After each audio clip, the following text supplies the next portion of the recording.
I started from scratch at 27. I was 27. Yeah. And I'm a career girl and I moved back in with mum and dad. They're looking at me like, you've got a first class degree and like experience, like what the hell has happened?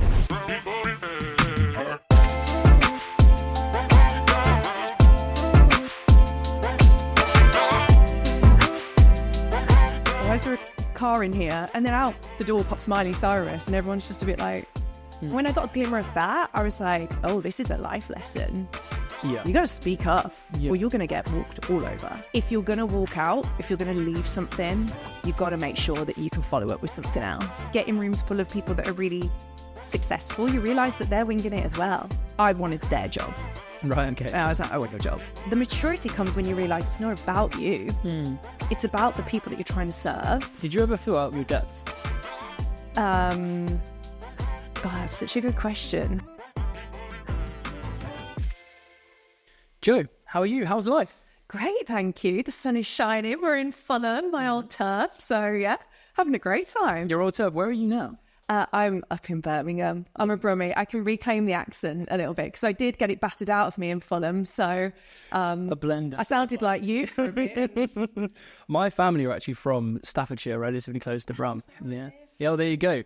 I feel very at home. Yeah. It's a good feeling. Because we're friendly. So we got cursed with a bad accent, but we are the friendliest people on the planet. Yeah. So, you know. And now everyone thinks you just sound like Peaky Blinders. It's like, oh, absolutely. It's a weird. Well, thanks so much for coming on the show. I'm super excited to chat today about everything you've been up to in your career, obviously working with two amazing brands, which I think most people kind of know you from in that world. But before we get into that, let's kind of go back a little bit to early life for you and what it was like at home. Did you have a creative household? Obviously, you are one of the most popular creatives on particularly LinkedIn at the moment. But what was life at home like for you from a creative perspective? Yeah, honestly, when I think about it, I mean, when I was little, my mom and dad moved us they were in an apartment in a not very nice area. I've got an older sister, she's 3 years older. I got born and they were like, no, we need a nice house somewhere. But they had no money. So they went to view a house in a nice little village near Birmingham. And it was the shell of a house. Like, nobody should have bought this house. All the family told my parents, like, do not spend your money on that. But my dad, he went up to the back bedroom and looked out the window and just saw this huge garden, just grass, just turf, like nothing in it. And he was like, I'm buying this house. So they did with whatever money they could get hold of and moved in at Christmas time, no central heating, single glazing windows and 2 kids. And they were like, what the fuck have we done? But the creativity in my family, like they see potential. So now that house has been our family home for, 34 years. And yeah, amazing memories. So yeah, I just can't even tell you all the creative things that we have done. That garden's transformed, by the way. It's been transformed 4 times over because of very creative. Yeah, very creative family. Because you've got a magician in your family, right? My granddad was a magician when he was alive, bless him. So yeah, I mean, I'd have like this fun family vibe at home. My parents not really with anything, but I think your creativity comes out when you've got tight resources. So they would get creative with the ideas of entertaining us and like the things that they would do with us. And then on a weekend, on a Saturday afternoon, we'd go to my grandparents and my granddad would be like, I've got a new magic trick to show you. And so we'd be like, I mean, we were little at this point, so everything's magic.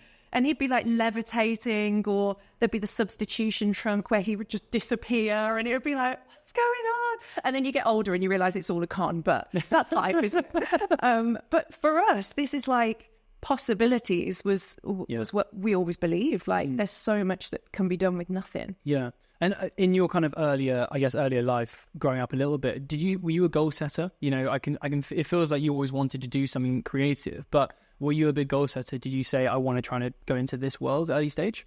I've had this innate drive. I think it's from the fact that my older sister was very much the performer. So, you know, we both got taken to ballet class, but my sister was the one that pursued it. Yeah. All eyes on me, everyone look at me, centre of attention. So I sort of got pushed into the background a little bit. I don't blame her, of course, but I just sort of retreated and was quite quiet and shy. So I think over time, when I started to deal with that, I actually realised, well, no one's looking at me. Nobody's really expecting too much from me. Doesn't that mean that I can pull something pretty cool out my back pocket and surprise everyone? So I think I've just had that driving me to prove everyone wrong in a way. Like, you will pay attention to me, I'm going to show you what I can do. So, and where did that kind of lead at early stages? Did you, obviously, I think you started wanting to go into the photography space and what that looked like, but teenage years and that aspect, did you know what you wanted to do? Because I think for a lot of creative minds, and I think my opinion is everyone's got a bit of a creative mind that they need to sometimes find, and some people it's just kind of there more naturally. But did you have an idea of where you wanted to spend your time? I was always creative. So like at school, art was the best subject, and I would just spend hours like drawing pictures and like doing all the detail. And then PE would come around and I'd be like, I don't want to do this. This is horrible. But I've always been an achiever. So I think if I was to speak to my teachers now, they'd be like, Jo, you were good at everything. You applied yourself to everything. But that's because I'm determined to really show that I can do stuff. But I excelled at art, so I didn't know where that could lead. Yeah. No one in my family really knew. My dad's a sign writer, so he was a traditional sign writer when he left school. So like, sign writing? Yeah, so like hand painting shop signs. Oh, like, wow. Oh, nice. Yeah. Because he always, in school, he used to get told off for drawing in the desks. Like, he'd draw rabbits and like... Yeah, he's an animal obsessed guy, so he'd just engrave rabbits into the desks, and they'll be like, "You'll never learn anything if you keep doing that." And now he's like, "I can make it my career," But in like a professional sense, he's just a one-man band doing his business. Nobody taught me how to make creativity a career. And in school, the careers advisor said, "Yeah, what are you good at? Oh, you can be a school teacher. Yeah, that would be great for you." Yeah, and I just thought, no offense to school teachers, great work, but I'm sure there's more that I could do. So I was like, I'm going to go to university because I don't know anything about it. No one in my family has been, but I feel like I need more time. Yeah. Did you feel a little bit lost at that point? I felt like I just needed time. I knew I'd get there. Yeah. But nobody was guiding me, and I didn't expect them to. But I was just at a crossroads of like, you want me to plan my life? I'm 17, 18, and I don't have a clue. Yeah. What the hell do I do with some art homework, So I picked fine art photography, which absolutely isn't a degree that you should. An interesting degree. Yeah. It's fine art photography, which essentially means doesn't even matter what photo you take, it's all about the process. There you go. Which is why I'm a process girl now. But I mean, I took the cheaper uni rate, so I wouldn't pay $9,000 a year now to go to university. But I think there was a lot of discovery to happen for me in that time, because I've always been around family and always had people older than me sort of there to sort of, I guess, boost me up. But then you go on your own and you've got to figure it out. The first thing I learned was everybody hates the Birmingham accent down in Cheltenham. And I remember phoning my dad like, they're all taking the piss out of me. And he was like, it's character. That's what it is. So yeah, thanks. But 3 years later, I kind of realised that I've got a bit of an entrepreneurial spirit in me. And I was convinced, leaving that degree, that I was going to be a world-class fashion photographer. Really? That's what I had decided. Into the fashion world, like, why fashion? I just found it glamorous and like aesthetic, and I'm a girl. I just wanted to look at beautiful things, and I was like, yeah, I can be creative, do photography, but fashion's cool. I didn't really know anything about it. I was like, that's what I'm going to do. So I leave uni, get my degree. I got first, so I can like brag to my family. I got first in fine art photography. I didn't even go to uni, so I can't even knock it. So then I get home and I'm like, right, so I'll look for a job, just to keep me going while I build this like epic dream. So I wanted the money so I could do test shoots. Right. You do test shoots, you can build your portfolio, craft your visual style, and then I can try and get clients. Sure. Naive, as you are.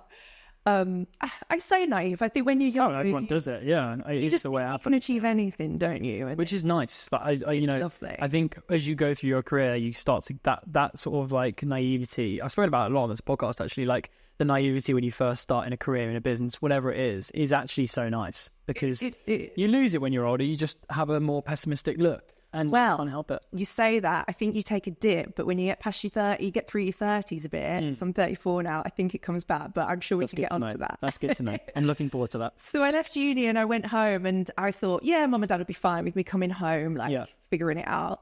My dad was like, so what now? And I thought, oh, shit, I'm going to look for a job. And he was like, get a job right now. And I was like, no, I need some time. He's like, no. Why do you think he was like that? Because he was skeptical about me going to uni. Right. He's been brought up in a family that's very much like, boot you up the arse, get yourself out there, go and get some work. Because my dad couldn't stick a job. Right. So like after he finished school, my auntie got him a couple of jobs in like a carpet factory and, you know, like small stuff. My dad would just walk out. Like he'd just be like, if I'm not working for you, tell me what to do. And he would literally just walk out. Wow. But then he'd have to go home. And my granddad, when he wasn't being a magician, would be like, what are you doing? Like, earn some money. You can't just keep walking out. And that's how my dad started a business, because he was like, well, I don't want to work for anyone else. So I'm going to have to make it work for myself. Yeah. So I think he brought a bit of that old school mentality with him, not noticing that obviously I'm a different person. We've been raised in a different generation. Like, I had every intention of making it work. I just needed time, but there was no time. So he marched me to one of his suppliers, like a vinyl factory. And he was like, I've got you a job here. Like, you're going to work in telesales. Wow. That's intense. Oh my God. I hated him that day. I owe my dad a lot of my creativity, but that day I literally was like... It's kind of interesting that like it feels like he might was a bit nervous for you or worried in terms of like, you know, his experience probably was, it's a big bad world sometimes and it's tough and you know, you can sometimes be thrown against the wall and these sorts of things. But like, it feels like there was it's surprising because he is creative and his father's creative in that environment where freelance stuff, the building your own business, the not making that money that month, etc., it does exist. So it kind of feels like he was being protective in some sort of capacity. Do you know what I mean? 100%. I think being self-employed changed him as a person to a point, like the pressure of running your own show, trying to earn money. You know, he's not a social media didn't exist. Like he never really thought like that, like marketing efforts, all that. He didn't know anything. He was just walking the streets to find work. Yeah. And I think in his eyes, he was like, projecting something maybe to say, you're not going to do that. You're going to have a job and you're going to earn money. So I did, I think, maybe half a week. And every lunchtime, I would go into my car and go to the supermarket and sit in the car park, and I'd phone and look for jobs and like phone to say like, is that job still going? And is that creative stuff? Yeah. So I'd look for like photography studios, you know, like family portrait studios, that sort of thing. Just anything that had any ounce of creativity. And pretty quickly I got something. And what was it? So it was a family portrait studio in Kingston, I want to say. That's where I'm from. Is it? Yeah. Weird. I was born in Kingston also. Really? It's in Upon Thames, so like South West London. I think so. I think so. Yeah, I'm not too good with the area. Yeah. But I mean, I'm from Birmingham, so I'm like, how am I going to do this job? Yeah, because there's a Kingston upon Hull in Birmingham. It was down. Yeah, it's where I'm from. That's crazy. That's mad. Yeah. Well, or it's in my family portrait. I know. Well, I didn't stay there long either. So probably not. So I'm like, right, I need to get out of this telesales thing. I'm just going to take this job. Yeah. It's not exactly what I saw for my future, but it's something, you know.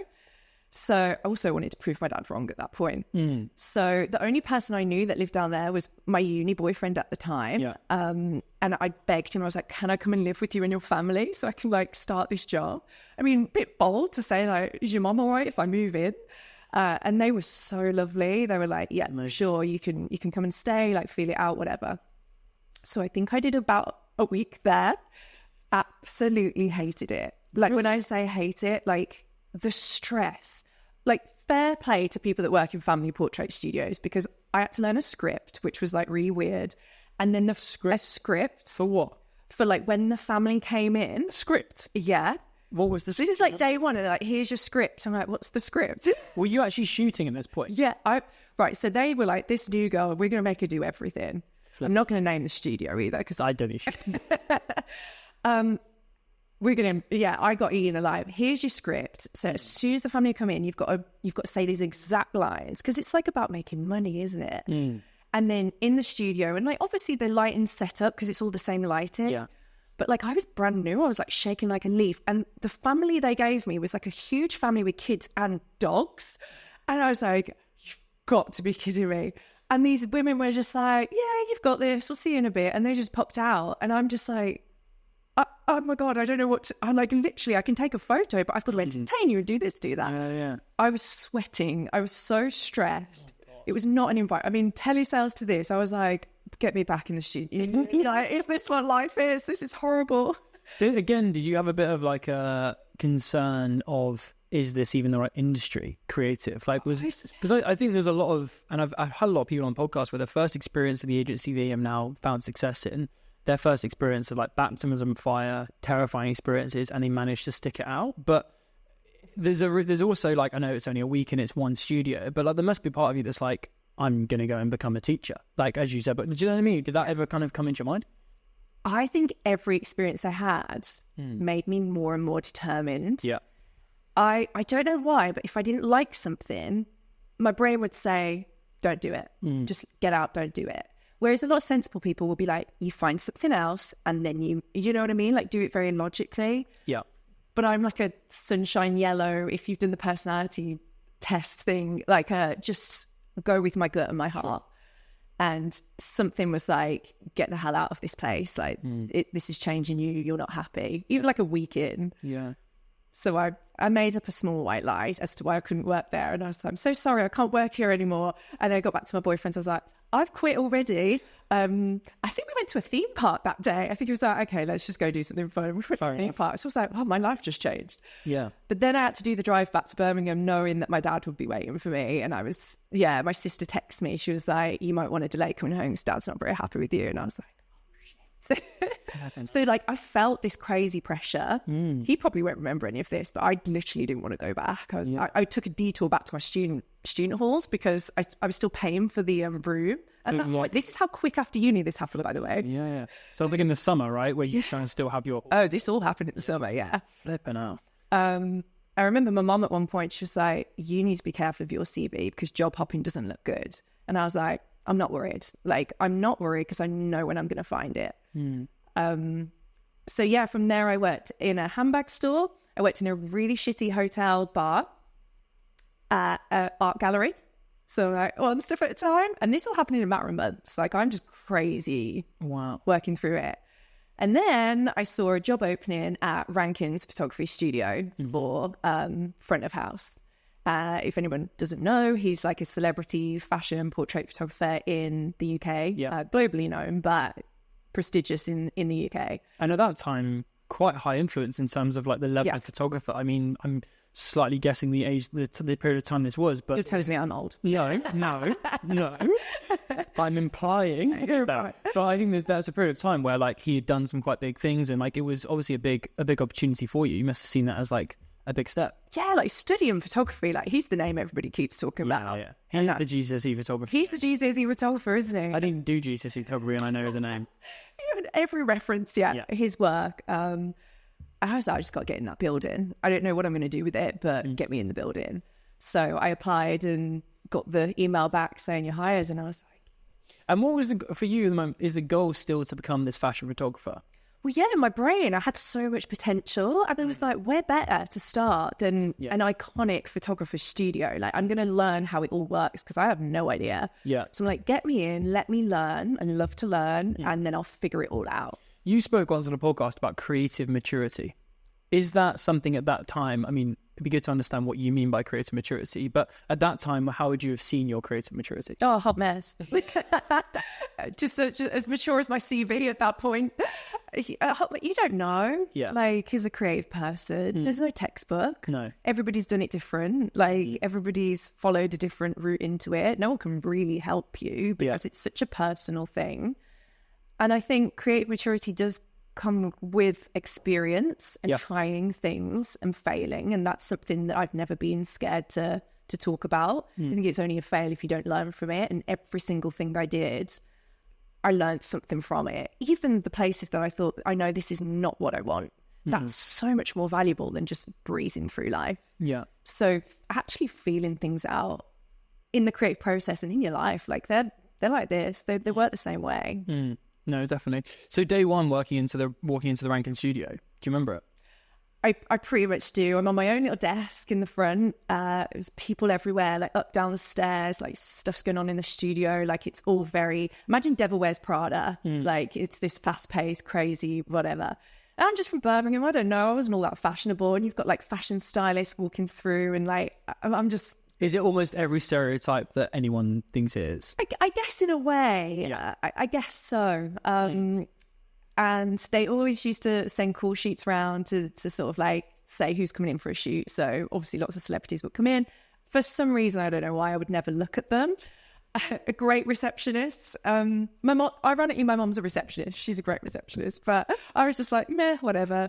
Put the tunes on, have a lovely time. And the front door went, and I just opened it, and there's Rupert Grint, Ron Weasley from Harry Potter, and I was just like, this is just a girl that doesn't know. Day one. This was, I think it was day 1 or day 2. Yeah, wow. And I was like, oh, are you here for the shoot? He's like, yeah, why else would I be? Yeah. And then from there, it was like your Vivienne Westwood, your Miley Cyrus. That was hilarious because we had a meeting going on with some recruiters just in the front of house, like chatting about hiring people.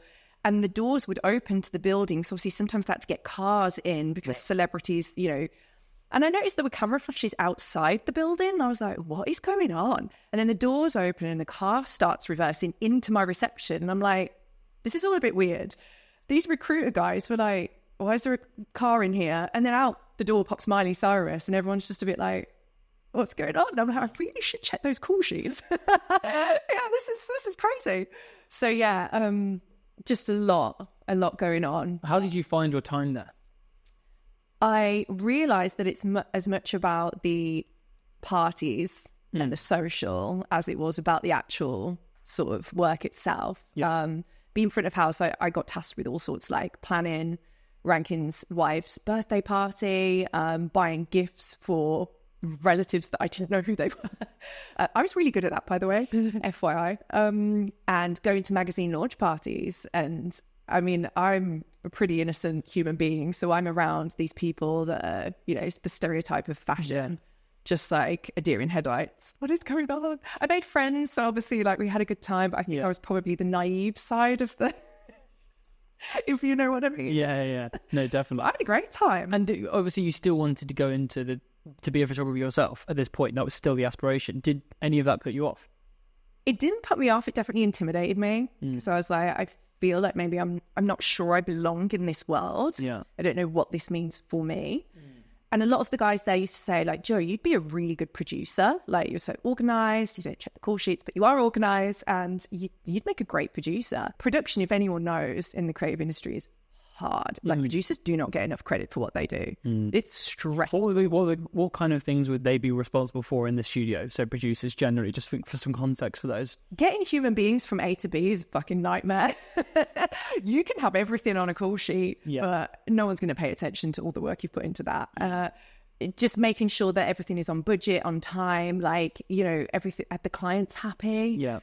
There's so much that can go squiffy with creative, like what you map out might not work on the day. Yeah. And they're just running around like phone and it's intense, right? Yeah. It's intense. They do not get enough credit. So shout out to all the producers in the world. Shout out to them indeed. And what was it actually like working with Rankin? How did you find him as a creative? I found him at first very intimidating. Really? I mean, there's a stereotype around him, right? Around that. Like he's known for that in some way. A lot of photographers of that era, like that's kind of how they're known. Like, you know. It's like chefs in a way. It's the same sort of thing. 100%. Yeah.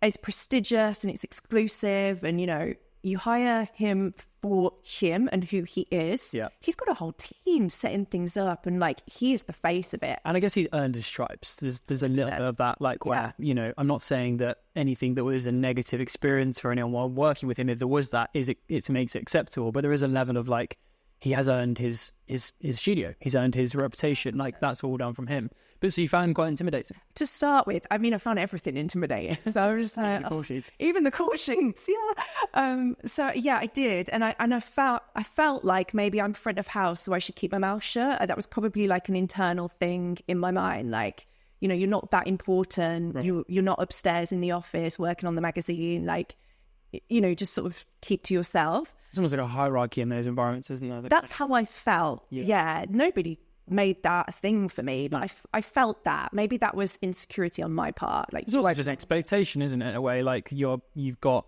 a job title receptionist. That makes you feel a certain way. Yeah, I guess so. And I didn't know what that meant really in this environment. And I was just figuring it out.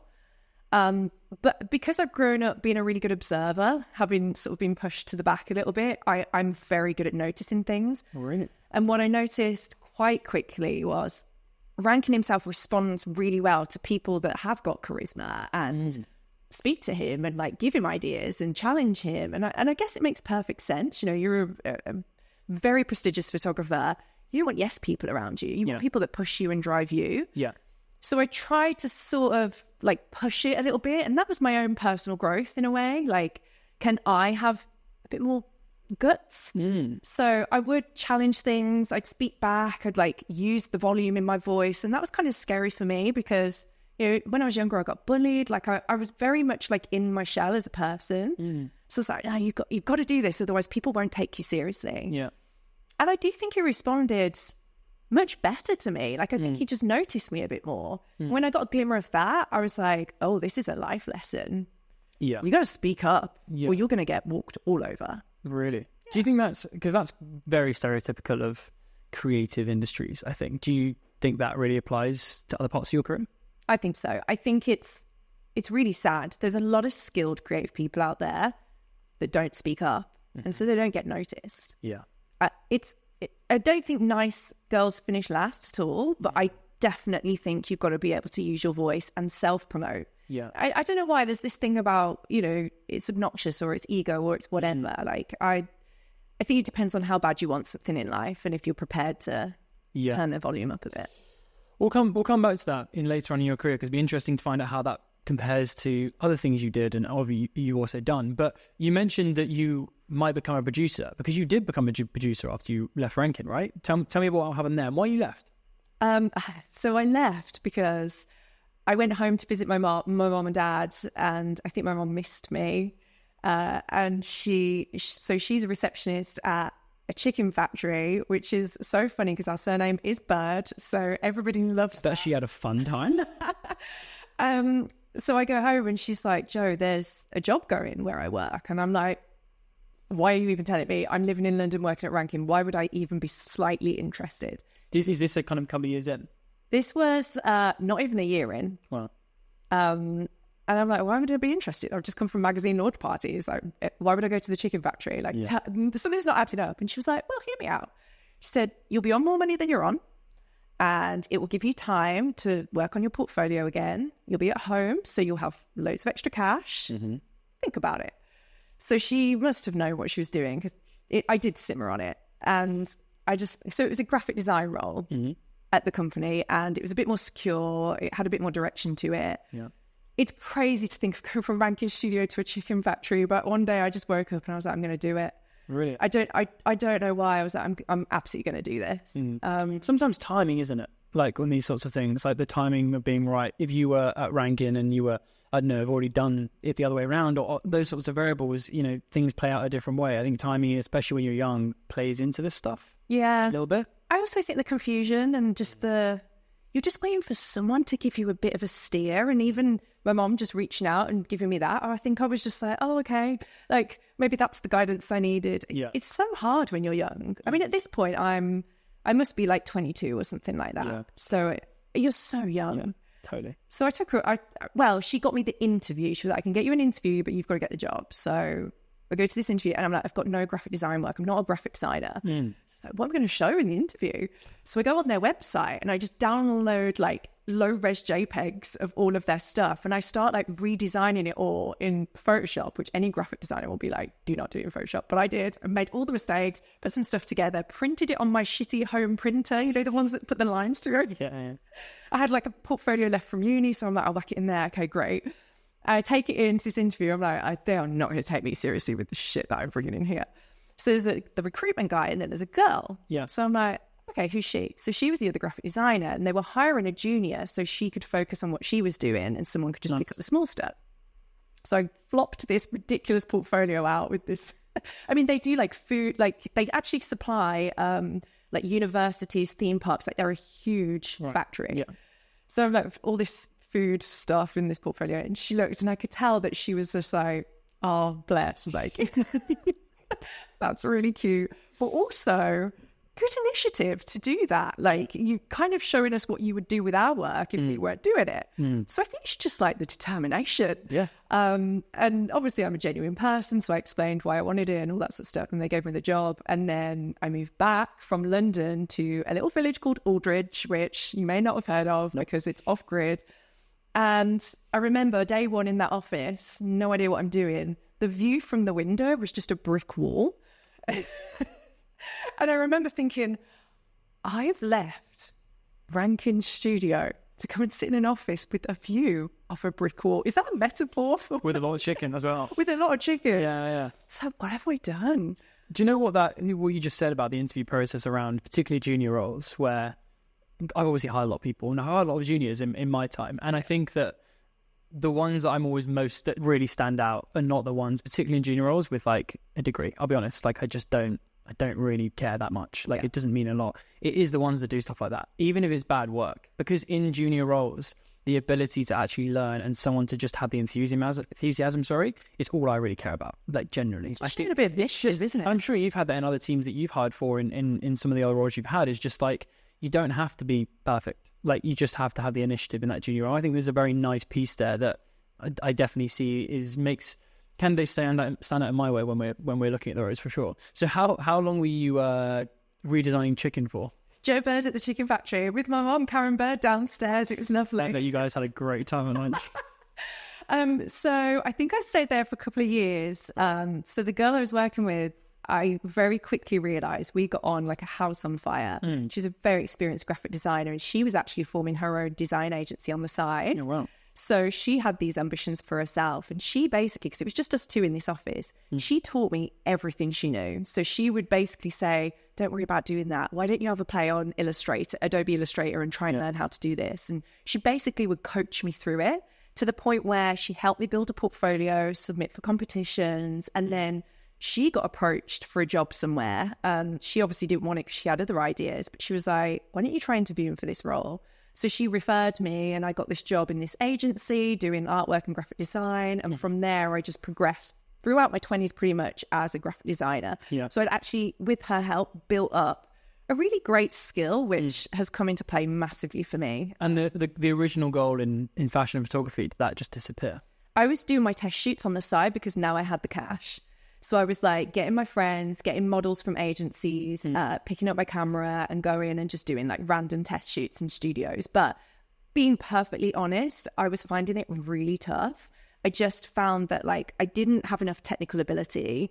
I couldn't really light a studio properly. I wasn't spending enough time trying to make it work. And I guess I was getting distracted with this idea of making money from a job that was a little bit more lucrative.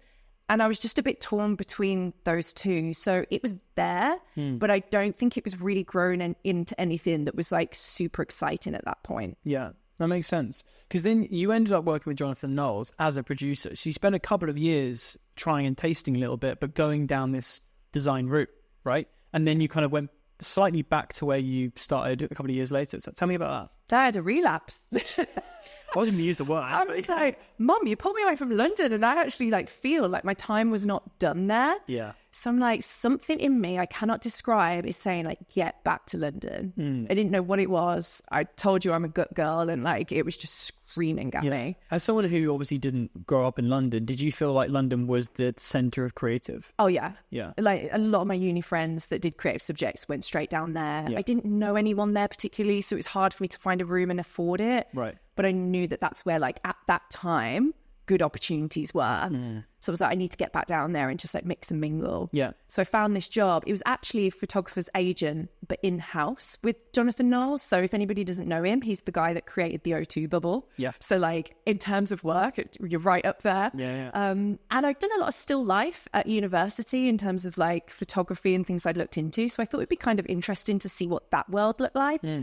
But in-house, that obviously meant like pitching to get him work, but also producing the shoots when they came in and doing like budgets, negotiating fees, like all that business side of stuff that I'd never actually really applied myself to.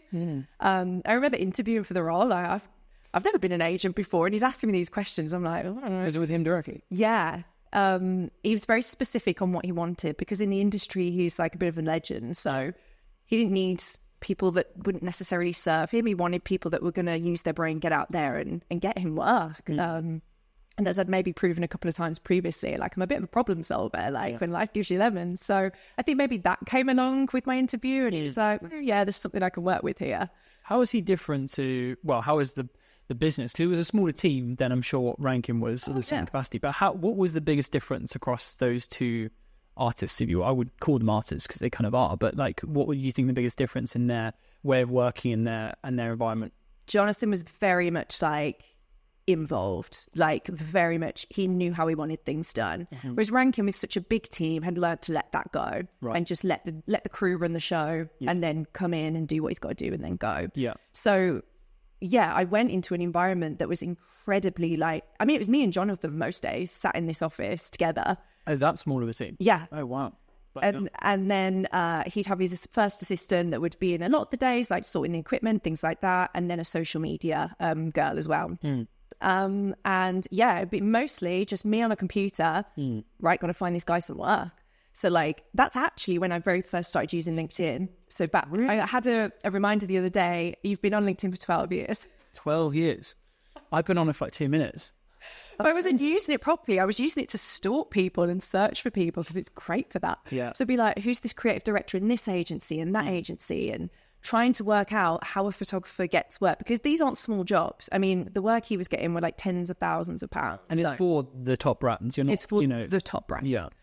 So I'm finding these things, I'm getting these meetings, and then I'm going into the biggest ad agencies in London, just me and the portfolio. So it's like, Grey London, like Saatchi, JWT, and I mean, they're all really cool offices. It was like, one of them had a ball pit, and I was like, I need to work in here.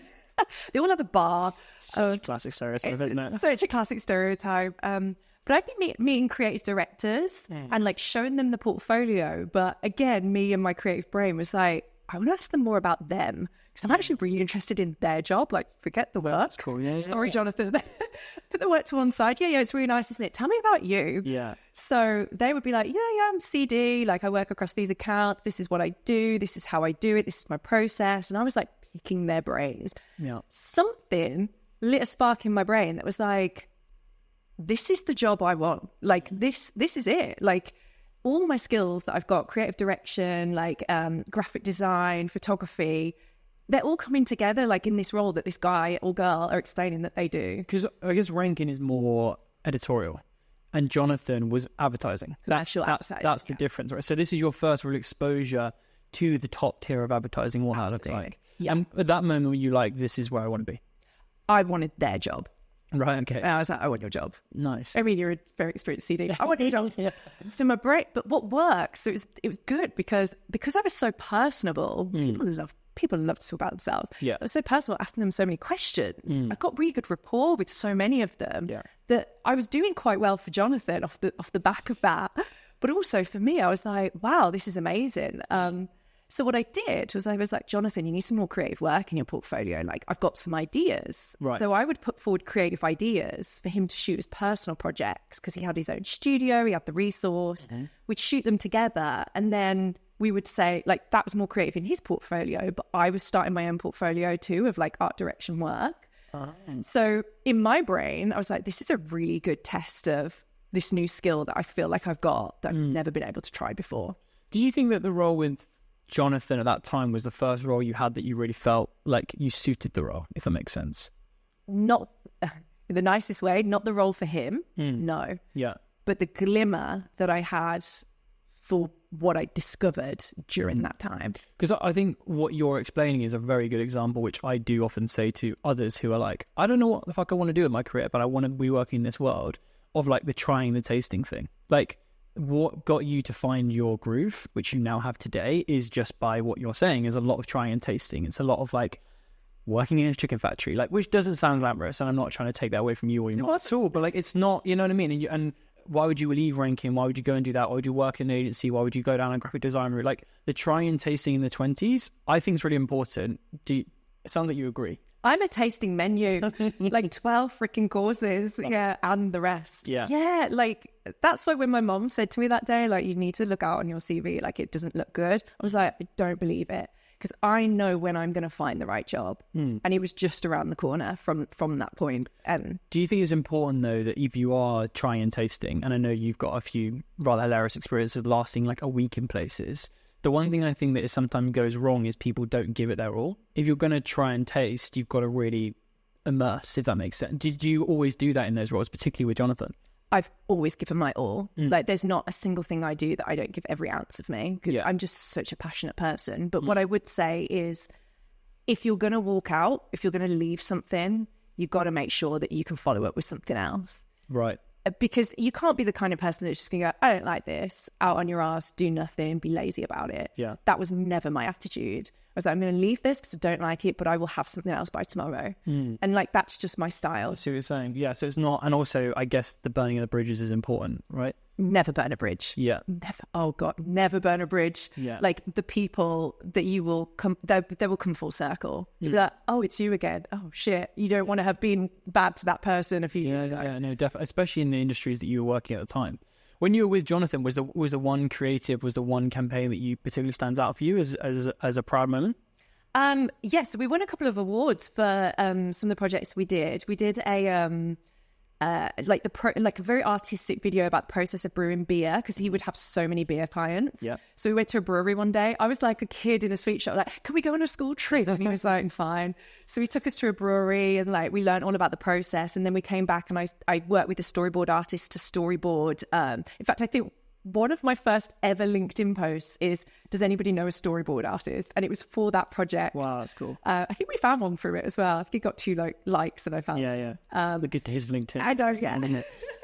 So we did this whole project, and then we submitted it, and it won. I can't remember which award it was, but it was really cool. And then we did another one, which was for Schweppes, and like I came up with the concept, produced the entire thing, and there was a lot of crew, a lot of like casting to it, hiring like rooms to do hair and makeup, like getting them from A to B. Like, I literally did the entire thing. Obviously, Jonathan directed it, but I was that first AD on it, and like looking around that room on that day, I was like, I don't know how I've pulled this off, because I've never produced anything like this before. Did you ever feel out of your depths?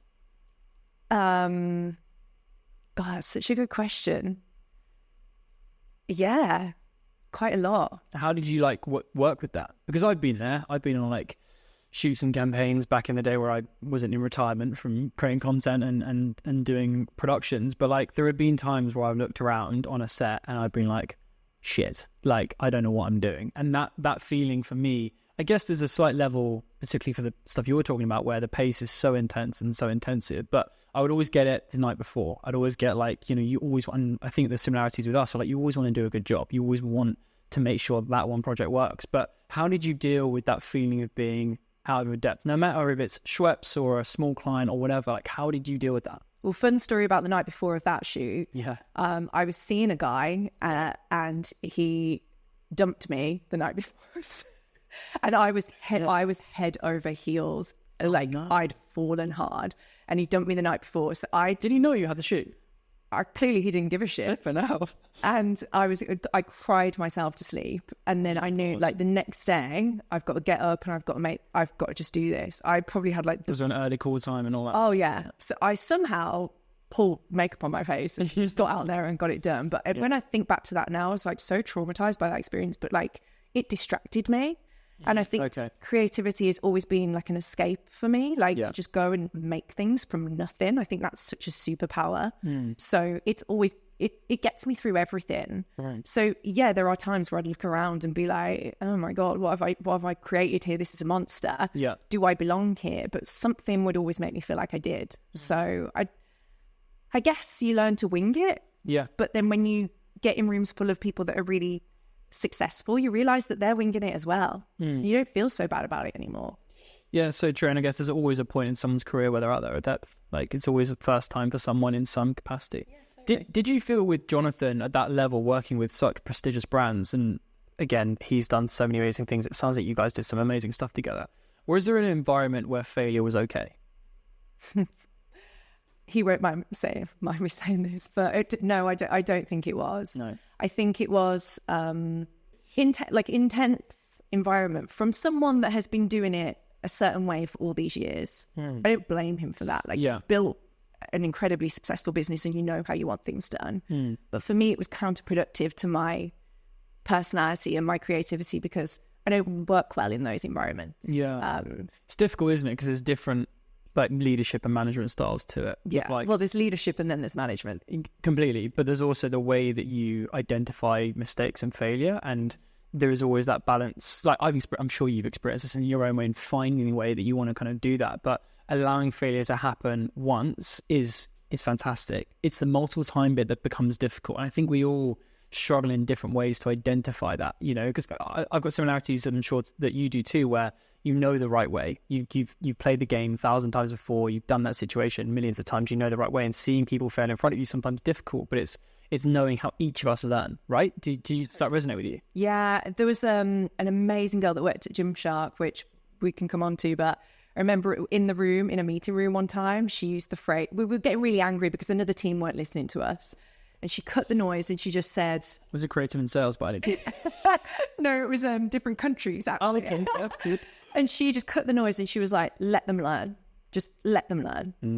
And I just remember that really silenced us all. We were all like, you know, this is... And she said that and we were like, yeah, you're right. Like, how can we just tell someone... We've done all that before and it didn't work and it failed, and they're coming in from a different angle trying to learn it for the first time themselves. It's so hard. It's like even in internal teams, right? Because everyone's on a different career path.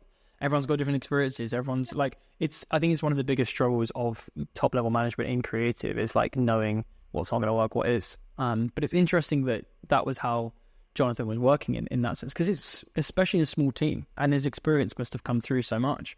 So let's talk about GymShark.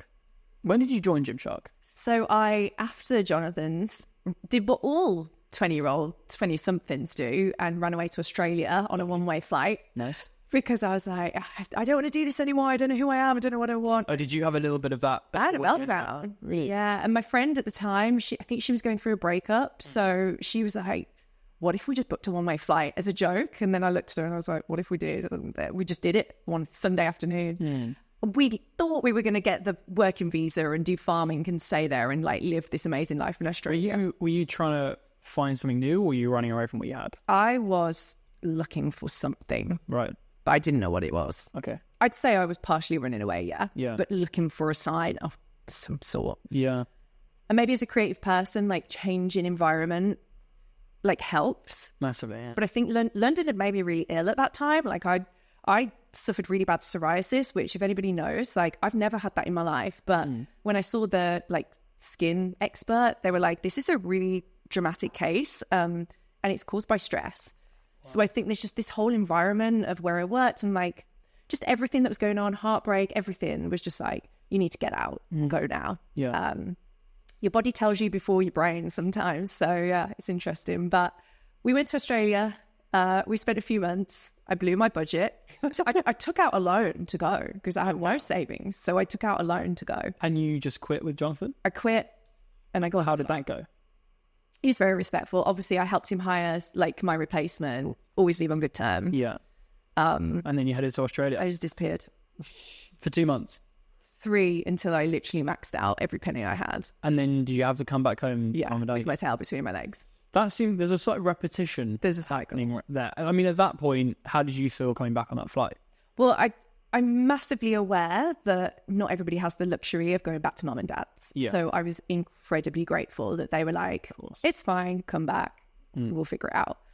But for me, I thought there's only so many beaches I can sit on doing nothing. Yeah. I need to create something. Like, I don't know what it is. I need to get back. And I just wanted to work. Something in me was like, you want to work. Let's go do it. Did you know what? No, not a clue.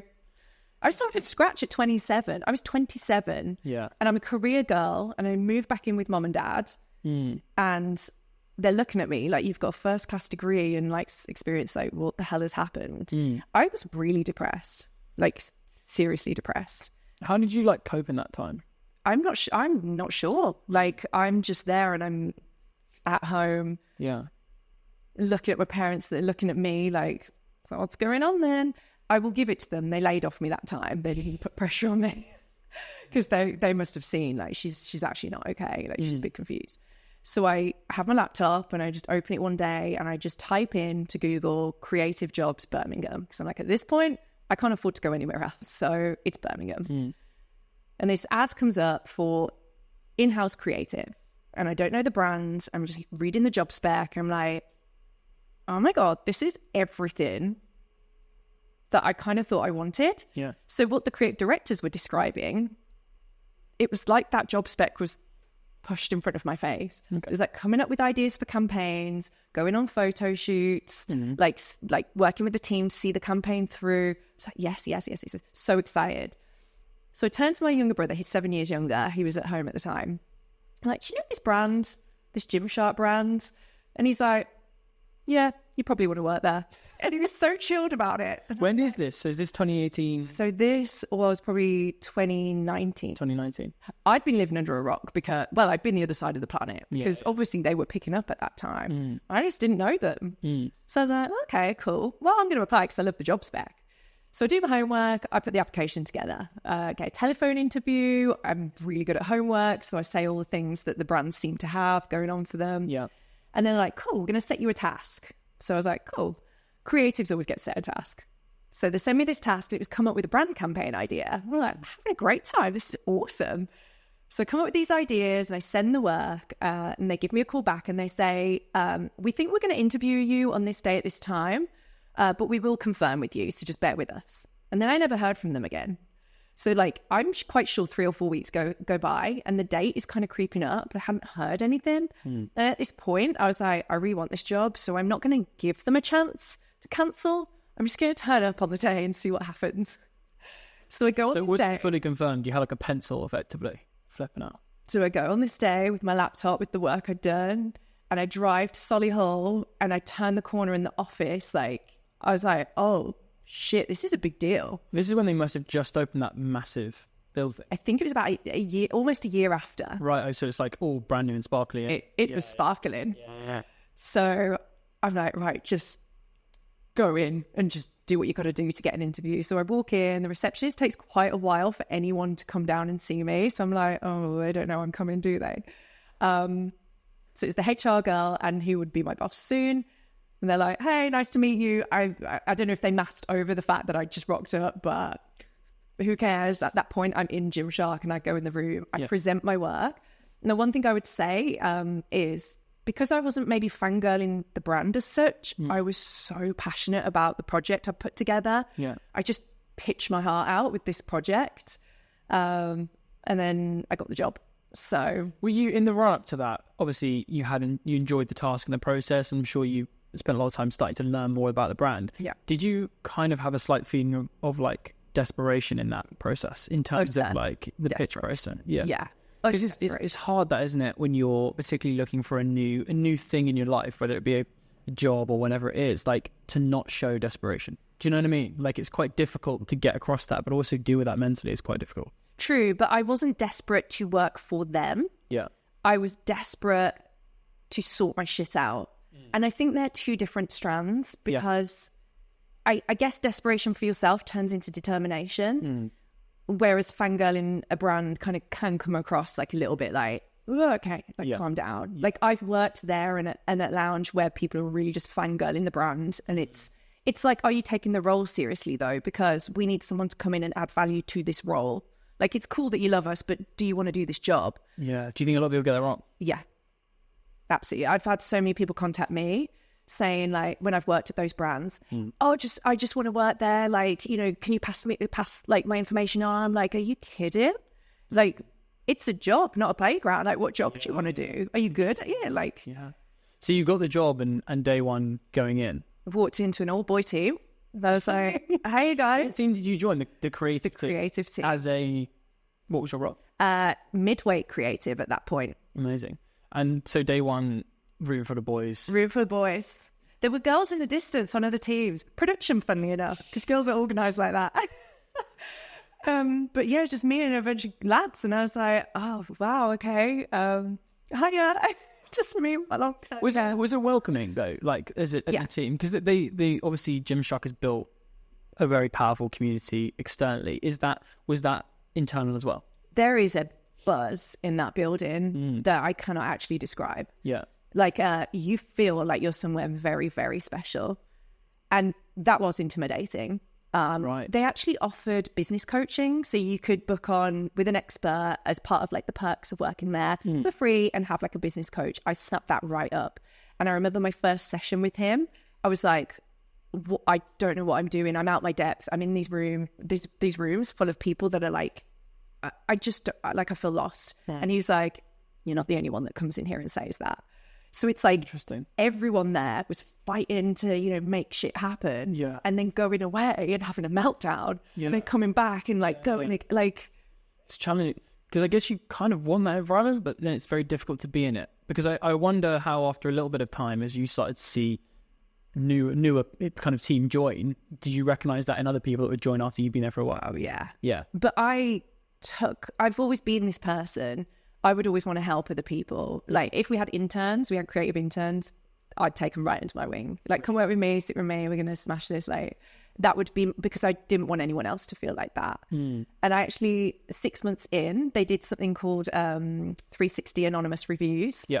I actually think Ben Francis talked about this on a podcast he'd done not long ago. He had one about him, and I remember him saying how shocked he was to get. I've seen that clip. Yeah. Right. I had a very similar experience. About you, instead of someone's feedback on you. Yeah. Right. So this was quite character changing for me. Like I go into this room with my manager at the time, and he's like, right, so I've sent it around to a few people that you've been in teams with. So here's the stuff they said they love about you. So it's like, Jo just gets on with everything. She's really like got a lot of initiative. She gets shit done. She's really trustworthy, very assertive, like all the stuff that I'm like, yeah, like that's me. And he's like, and here's the stuff that you've got to work on. Jo is bossy, aggressive, cold in meetings, like difficult to work with sometimes, like all these things that literally broke my heart. Are you a midway creative at this point? Yeah. I was 6 months in. Wow. So I was like, who has said that firstly? Because if they hate me that much, like what did I do? It's hard not to take it personally, right? I took it so personally. What's the first time that had happened, that process, first time you've been in it? And I've never had feedback like that before. Wow. Never. It's just not my character or style. So something was off. Yeah. And I was like, is it me? Is it the way they're reading me? Like, what is going on? Is this normal? Does everybody get feedback like this? Like, what's going on? I didn't know about the Ben Francis thing at the time. So I'm like, what's going on? So I just spurted out my mouth. Are we really using the word bossy to describe women nowadays? Because I was like, I mean, in fairness. Yeah. I got a point. But it's all I could manage to get out. Because I was so like shocked. Quite raw reaction in some ways. Yeah. So he was like, yeah, you're right. And he just sort of was like, just forget that one. I was like, I can't just forget that. Like, it's all there. So I remember I literally was like, okay, cool. I took it, I ripped it up when I got home and threw it away because I was that angry. I think what Ben did as well. I don't know. I think he did, didn't he? Yeah. Cried, obviously, to my parents. Like, they hate me. So I'm 6 months in at one of the best brands going. And I felt like they hated me. So from there, I basically thought to myself, like, maybe I've dialed it up too much to like really assert myself and like get shit done. But then I'm like, but those are all the traits they said they liked about me. It's like, you can't have a trait like assertive, but then flip it to the negative meaning of being aggressive. Like it. And that's a fine line. And that's a fine line. Yeah. So which one am I? So I had to go on a bit of a discovery process of like what that meant. Yeah. I'm not sure I've really figured it out, but I think what I learned in that time was you just have to stick true to you. Like, as long as you're not upsetting anyone or offending anyone, you just do you, because you're always going to get some people that aren't loving it. That could be because you're flourishing and you can't dial that down just to make someone else feel comfortable, you know? Do you find that particularly brands like GymShark and obviously Lounge, which we'll come on to, they attract different creatives in the sense of different ways that they've worked, different backgrounds? You've got yourself who's come from Rankin, Jonathan, Chicken Shop Life, whatever that looks like. And then you've obviously got other people who maybe come from agencies or other brands. And that sometimes means when you're blending 10 creatives in a room, you're going to get some clashes. You're going to get some friction, right? Yeah. And there's a lot of people that have not had any creative experience whatsoever. Like, there was people that started in the warehouse and like they're heading up creative teams and like that's amazing. Yeah. Does that cause some sort of stick sometimes. Like, yeah, of course. Because like you say, we're all from slightly different backgrounds and we're trying to like make this common denominator work, but we've all got a different perspective on what that should be. And with a brand like that, that's such a fast growing brand, scaling up really quickly, like you don't have time to sit in a room and like hash it all out together, and by the time you've reinvented it, you got to reinvent it again. Like that would happen all the time. We come up with a solution to something and then like a week later it's like, well, that's out the window, isn't it? Like, let's go again. But I think what was the common factor with us all was that we really wanted it to work. Right. So there's alignment on the goal type thing. There's so much energy in that place for like people wanting it to work, because we're just people from Birmingham that are just trying to do cool shit. Yeah. And like that's not common. Like, as we've already discussed, everything was in London at that point. They were one of the first brands to 5 years ago. Yeah. Which is crazy. We spoke about an environment that encourages failure. How was it at GymShark? Great. Yeah. And what is that all the time? Yeah. Was that just internally? Like how do they look at that? How did you look at that in those teams? Oh, they failed publicly as well. They do, yeah, like failed publicly. I think it was very much just a case of that didn't work, but we've got to move on to the next thing. No, I don't really recall a time that anyone would get pulled into a room. I think I got pulled into a room once mid-project, and the CBO looked at me and the project manager was like, I think he'd seen one edit of a video and didn't like it. Right. But it was really raw. It was in like its first draft process. Yeah. He pulled us in the room and he looked at us and he was like, you two need to sort this shit out. And I was like a school child getting told off. And I was like, oh my God, this is horrible. I looked at the project manager and we were just both like, oh. But literally, like, I'd say an hour later, he looked at the new edit and he was like, nailed it. Like, it wasn't, you weren't allowed to fail. It was like, get this shit sorted because we don't have time. Like, let's go. Is there a level of transparency there in terms of what's the direction? What's that not the direction then? I think that's really tricky in a brand like that. Yeah. Because there were visions. We'd always have like a company day and like, you know, this is what we want to do. But even the people at the top were figuring it out. Like, what's the audience saying? What's the feedback? Like, what products are selling well? You know, like, what does the brand need to do? And we took it off on some tangents. Like, I worked on those projects. Like, we went big on diversity and inclusion. Like, I worked on an amazing Pride campaign. We had like dancers and like rollerbladers, and like we just went crazy at one point. Yeah. And now they've gone back. It was actually as I was leaving, they went back to square one, like back to what they're known for. But it takes that exploration for you to get back to what you actually should be doing. I would argue without us going off and doing all these different things, the importance of going back to we do gym would never really have come about, or at least not that quickly. Yeah, because again, the trying and tasting, which is your environment, I guess, is like, let's try it and see if it works. And if it doesn't, great. If it does, also great. Like, there's two sides to that. Was there a particularly challenging time for you when you were at GymShark? I would say trying to get taken seriously and seen and heard. There were times, and I've spoken to these people afterwards, so we sort of laugh it off, where I would, you know, as the only female on the team, would like pitch an idea or would sit with someone to oversee how I want the work to look. And they would be like, no, I'm not going to do that. Like, they wouldn't listen to me. And I have a theory. It's because I was the girl and I'm a bit feminine, and like they'd been there all that time doing it, and I come along and say I want it done that way, and it's like, who are you to, you know? Yeah. And I had a male friend that worked there. We were really close, and he never had any of these issues. He would say to me, Joe, like, this, I don't have. He had a similar job. He was just one above me. Right. He was like, so it's kind of like the same level of authority in those conversations, right? Yeah. How did you overcome that stuff? A lot of venting to friends, because sometimes you do get in your own head about these things. Like, am I jumping to conclusions? Is it because I am the girl? I don't know. But it's not the first time I've experienced that kind of treatment. So why would it be the last? Yeah. But I think it's definitely made me, I don't know, something in me just keeps coming back. I'm very resilient. So it kind of made me more determined to be like, okay, you're not going to listen to me, but I'm probably not going to give up. So at some point you're going to get sick of this. So you should probably just listen to me. Like, I am that person. If I want something, God damn, no one's going to stop me. So I think I was just loving what I did so much. I was like, no, we are going to listen to me. So is that kind of the only way that you see to get through that? So when you have that moment, if you're in a position, a career, a business, whatever it is, and you don't think you're getting heard for whatever reason that is it just to keep knocking on the door? Yeah. And building rapport is big.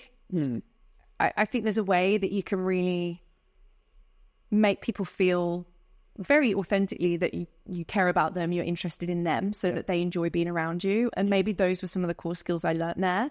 Like, don't go in all guns blazing. Like, maybe take some time to listen to other people and how they're doing things and build the rapport. Because if you have great rapport, people will do what you want like that. It doesn't matter what you're asking, they'll do it.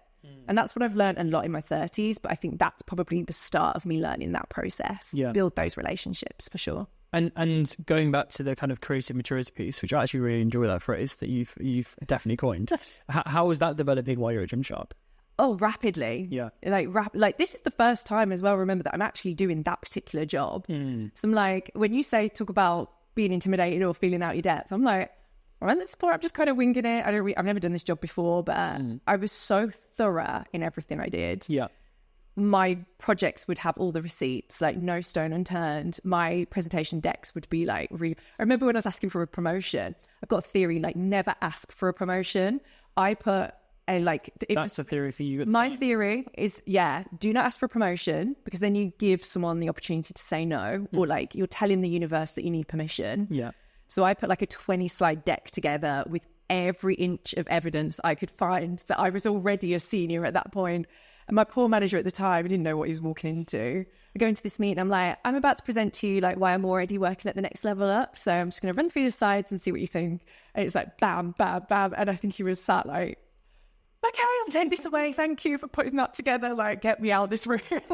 I could tell by his face is like, thanks. It does work. I got promotion. It just like, I know that feels like for a lot of people, maybe even listening, they'll go and do that because they want a promotion. But if you can do that and you can sit back and look at a 20-page deck and see the evidence for yourself, you know that you're ready or you're not. And it's very hard to argue with that stuff. Like, I've been on the other side of that with your manager being in before, and it's just very hard to argue. You're like, well, yeah, of course, I should have seen this sooner. Like, why not? You know? Totally. You obviously ended up leaving GymShark. What was the reason for that? Funny story. I did get poached over to Lounge, and the brother of my manager was the poacher because he worked in the recruitment team of Lounge. So he just dropped me a DM one day and he was like, got any role here, do you want to chat? I'm always open to a chat because I feel like if it's not suitable for me, maybe I know someone that is, and like it's good to keep the relationships open like that. So I jumped on a call, and the thing with Lounge is it was very like empowering women. Like it was all about like, that was the mission of the brand. So in GymShark, I'd found myself a narrative of like taking on the women's projects and empowering women. Like I worked across International Women's Day campaign. I planned like a ton of internal events for that. I was on the employee equity group for women. Amazing. I did loads of stuff, and a lot of the girls there knew me for driving that forward. So to get a call from a brand whose core mission was that, I was like, oh, this kind of makes sense, doesn't it? Like, why wouldn't I do this? Is this during COVID? No, this was afterwards. After? Yeah, this was after. This was actually, GymShark had made a lot of redundancies at that time as well, because they'd sort of made a play for America and then dialed things back again. I wasn't at risk of the redundancies, but I think there was just, as redundancies do, create a bit research of thing. So maybe I was a little bit unsettled as well. And I just thought, maybe I should look at other options. And also glass ceiling wise, I wanted progression again because I'm so hungry, and I felt like I had a glass ceiling. So I was like, maybe I should just see what else is out there. And is that just because of the way GymShark's creative team is structured? So there wasn't, there was more time you needed to give to really get to that next step. Yeah, there was a job opening for a creative lead, which would have been my next step, which I applied for, but they didn't interview me for it. Right. So I just felt like, if I'm not recognized here, like maybe somebody else will recognize me. And that's definitely a personal thing. Like, in brands like this, you get politics of why you can't interview for it, or like whatever. And they've got their own thing, their system they need to follow. But for me, I'm just thinking of me. Of course. And like, at this point, I'm 32, 33. And I'm feeling like I need to drive my career forward now. Like I've had a lovely time, but I'm so ambitious. I got to keep the foot on the gas. So I go for the interview. They sent me a task as well. I did that. And I just like the vibe in there. What was the role title you were in? So it was creative lead there. Wow. And what, 4 years earlier or less, you were kind of in a place where you were coming back from Australia, not knowing where to go. Yeah. What got you there so quick, do you think? I don't sit around. I just don't sit around. I'm I've noticed you get people that, in the most respectful way, like go to work, do their job.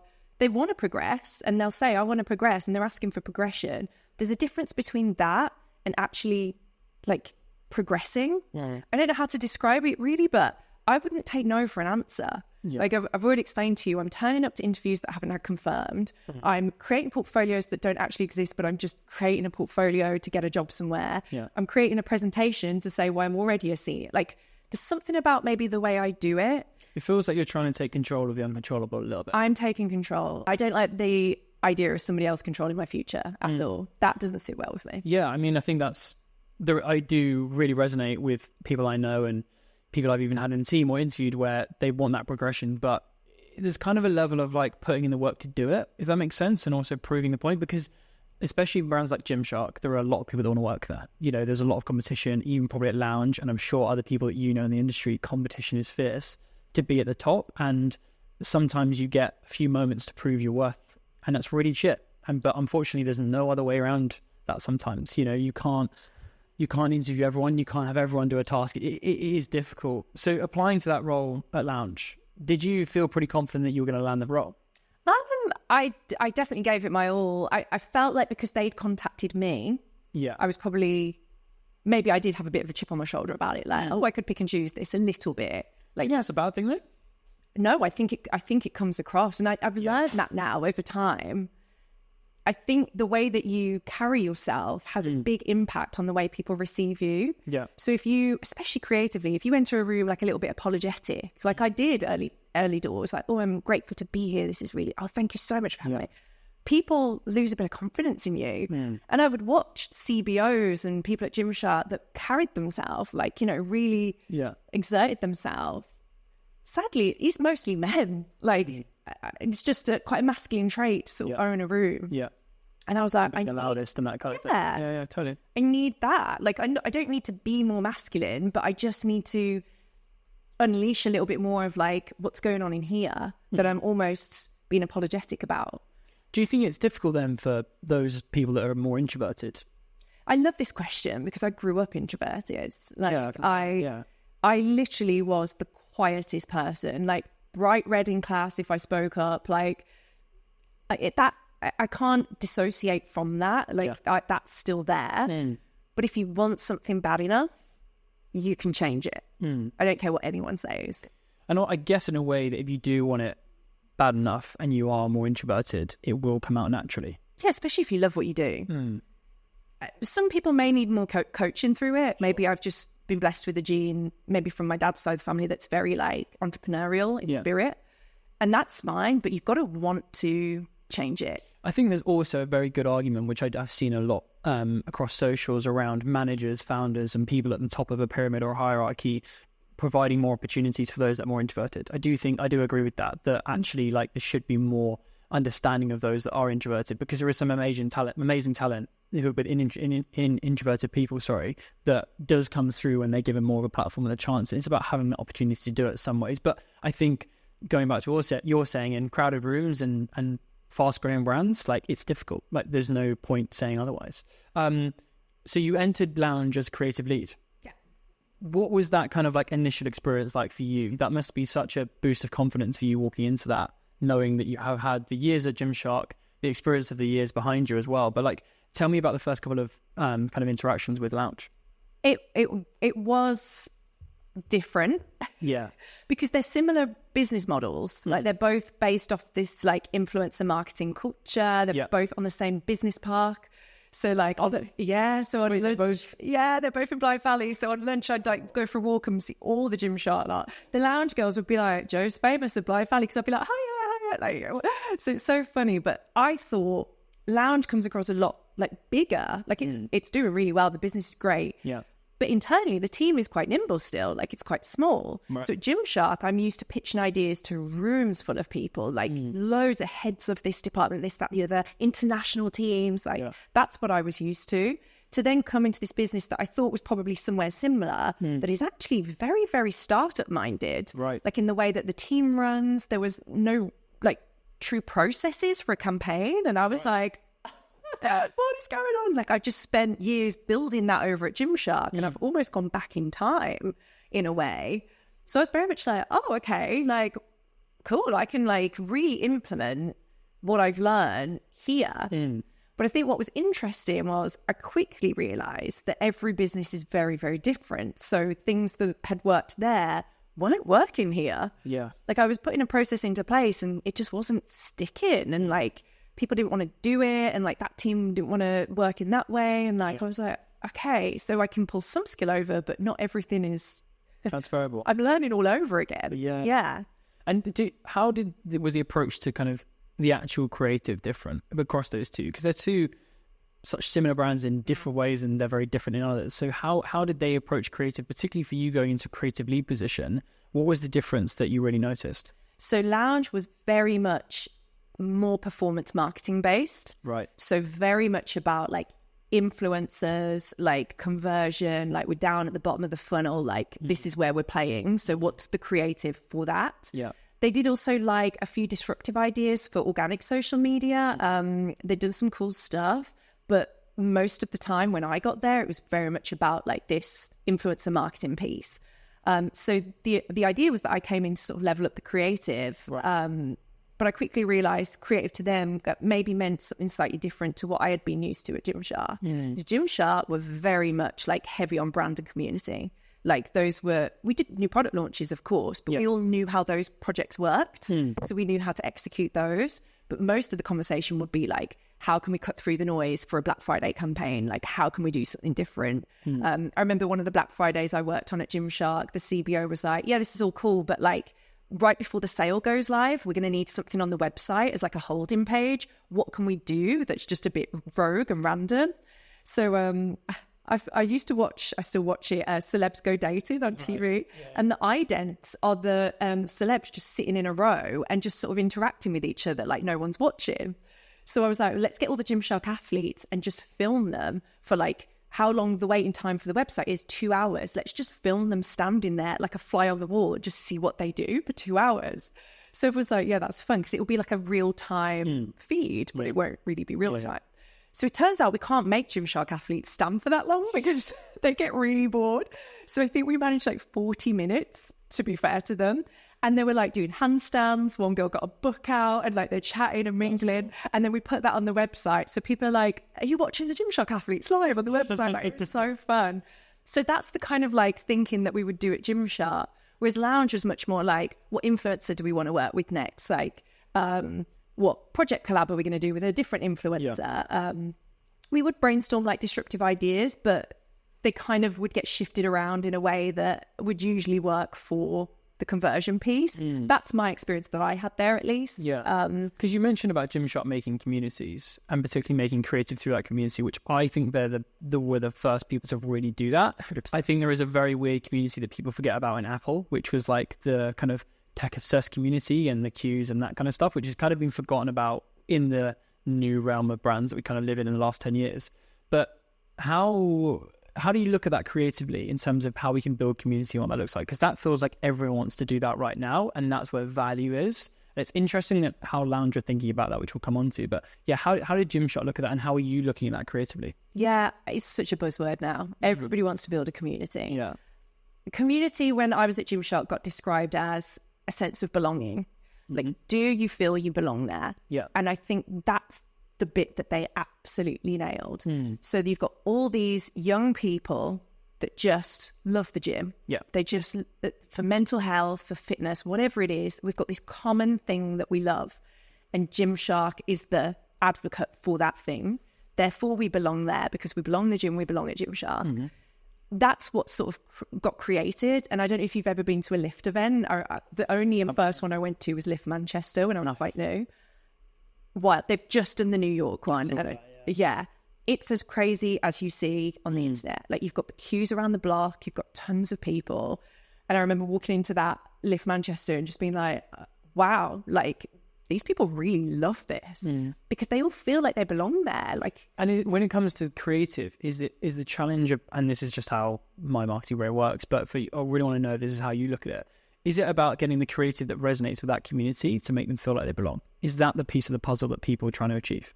Yeah, because it can't just come from me. Like as a creative, I think that defines a junior. That's the creative maturity piece we talk about. Right. It's not about things that I want to do. Like I started out like, oh, this is great. Here's my mood board. I want to do this shoot. This is great. Blah, blah, blah. If I look back at some of the things I pitched, there's no wonder they were like, no, Joe. Because the maturity comes when you realize it's not about you. It's about the people that you're trying to serve. And like, that's the gold dust as a marketeer, as a creative, like give first, get later. And like GymShark nailed that idea of let's give. Like, I mean, the first Body Power, like they were just throwing out free stringers. Yeah. Like give first and you will build this advocacy throughout the rest of your brand journey. People want to feel like they're on the journey with you. They don't want to stand from the sidelines and cheer you on. Like what's in it for them? Yeah. But if they can come along for the ride, that changes things. And I think that's why the GymShark events, the like disruptive giving away freebies at random points around. I think they did one in Birmingham one day. They were like, if you're here, come to this corner. We're going to give out some free shit. Like they've never stopped doing that. And there's a lot of stuff GymShark do that you don't see. Charitable work, like supporting local people. You don't see that shit, but they're in the communities they've actually built online. Yeah. And Lounge don't do that? Or Lounge do approach it differently? No, they do it differently. So they, when I left, created the Lounge Foundation, which is a charity project, raised a ton of money over the years for breast cancer awareness, which is absolutely phenomenal, amazing. Recently partnered with Birmingham Children's Hospital to fundraise for them for the foreseeable future. It's very different in a sense of like very charitable, but I think GymShark had that's part of the brand story from the start. And so if you are old GymShark, OG GymShark, or if you've just joined GymShark, you still get that same experience. And I don't think, certainly for me in the time that I was at Lounge, that we quite nailed that. Right. They have a huge community, a huge student community, actually. I was shocked to hear how many students are huge fans of Lounge. The numbers are insane when I discovered that. But I think there's so much more that can be done. I know they've got big plans for the foreseeable future, so I'm sure they're going to be working on that. A lot of product journey that they're going on, but yeah, a very different approach. To GymShark. And obviously you were there as a creative lead, so running a team. I know you had some management experience with your progression through GymShark, but running a team at probably a relatively larger scale for when you're at Lounge, how was that experience for you, and how did you approach it? It was a smaller team than you might think. I really wanted that experience. Yeah. That's the one thing I definitely wanted to get. I had very different team members that responded in very different ways. And I very quickly had to learn how to amplify them. But what I did was I took the learnings that I didn't like from my previous managers. Managing is hard. So I didn't know that when I was younger. I would always criticize managers. It is hard. So fair play to all the managers. But I knew what I didn't want to be. Yeah. And what I didn't want to be was controlling, micromanaging. I didn't want to shoot ideas down. For creativity, you've got to really create a safe environment. So I kind of tried to take more of a like, I'm your big sister that's here to cheer you on approach. And maybe that didn't work in terms of getting authority all the time, but I'd rather be somebody that people feel they can come and confide in and like share ideas than someone that they're scared of. Sure. That's not me as a person anyway. So I very much tried to just fangirl ideas and be like, it's fucking great, like go for it. Like, I'm not going to hold you back. Like, and they would know if I didn't like it. My face would kind of pull a scruffy whatever. And they'd be like, oh, she hates it. But I wouldn't stop them because who am I to say if that's going to work or not going to work? I don't know. Yeah. Like, this experience doesn't matter. Like, it's creativity. Like, none of us know. Yeah. So you might prove me wrong. Like, all I'm going to do is give you the tools that I think you might need, but go for it. And go from there. One of the things you talk about a lot publicly is around asking for help as a piece of advice for younger creatives in that process. Was that already there as the kind of culture within Lounge, or is that something you also wanted to kind of implement within your teams? I definitely wanted to implement that. I think it's a real junior mindset to think that you should do it all by yourself. And I get it, as I did it. As a junior, you think you've got to prove yourself. Yeah. So if I ask for help, that means surely that I can't do it by myself. And you had to do that, though. You had to prove yourself in your younger careers. So does everyone not have to do that? They do, but I think it doesn't come across well when you look like a know-it-all at a junior level. Like, no, I don't need your help. Yeah. Because I had that sometimes. Like, I'm trying to offer help. And you'd be like, I can do this. Yeah. I'm like, oof, like I'm 10 years older than you and I've been doing this a lot longer. So maybe you should just hear me out. But I'm not going to say that to you because that's a lesson you clearly need to learn. So you do you and come back to me when you realize that that's not the attitude, you know? Yeah. But I had to learn it because I was doing that. I was like, I don't need your help. I can do this. Blah, blah, blah. And then you hit a point where you're like, my work's so much better when I do have help. And also you're a team for a reason, right? Yeah, I'm a master delegator. Like, but do you know what's funny? I met a very successful business person last week at an event, like really very successful investor, everything. And he was like, Joe, I'm just a really good delegator. Like I work with people that are way better than me. It's pretty much Richard Branson's brand, isn't it? He just comes across as like, he said it a few times, like, I'm just a delegator, that's it. You know, which I do totally get. I respect it. Yeah, 100%. Looking back at both your time at both brands, so GymShark and Lounge, what do you think they're looking for in their creative teams? Good question. Clearly not me. We'll come on to that. I'm joking. I think it constantly changes. What I would say is that social media is a beast and it has definitely redefined what a creative is now. Right. For example, like Adland, you'd get a different kind of creative. It's somebody that's much more like big ideas driven. Right, what's the big idea? What's the key visual? What's the key art? And then like, how does that work across? If it's an integrated campaign, sure, how does that land on social media? But predominantly we're about this like one big narrative and selling that idea. Sure. Whereas these brands, they go straight to execution because they know very quickly that, well, we're just going to land on social media. So like, what's the TikTok? Yeah. And they almost skip the big idea stage.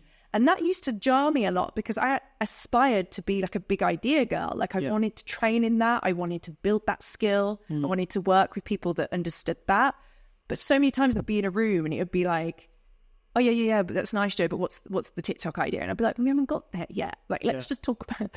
I learned it at Cannes Festival, actually. Someone said, when the idea is literal, then you can go lateral. And I really liked that. Yeah. Because so many people try to think outside the box, but they don't even have what they're trying to do in the first place. Yeah. They just know what the box is. They don't even know what the box is. Yeah.